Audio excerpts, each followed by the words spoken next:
Once upon a time, in a small village nestled in the mountains, there was a young woman named May.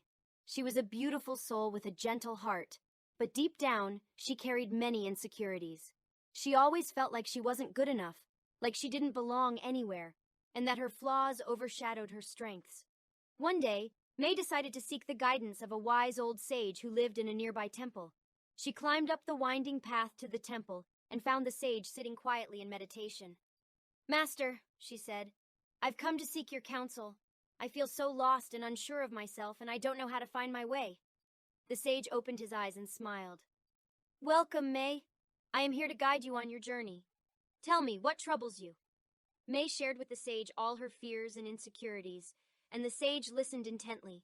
He then stood up and took her to a nearby pond, where he plucked a lotus flower from the water and held it up for May to see.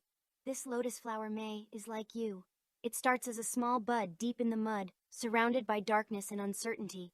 But as it grows, it reaches up towards the light and eventually blooms into a beautiful flower. Just like the lotus, you too have the potential to grow and bloom, despite your insecurities." May nodded, but still felt unsure. "But Master, what if I fail? What if I'm not good enough?" The sage smiled. "Ah, but May, the lotus does not worry about whether it is good enough. It simply grows and blooms, and in doing so, it inspires others to do the same. You too can inspire others with your own growth and strength."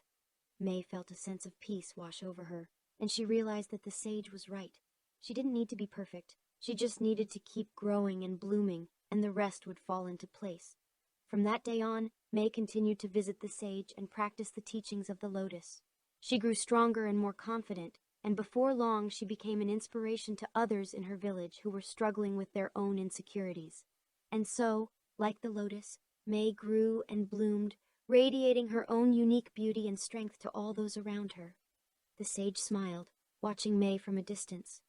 "Just like the lotus, we all have the potential to bloom in our own time and in our own way," he said to himself.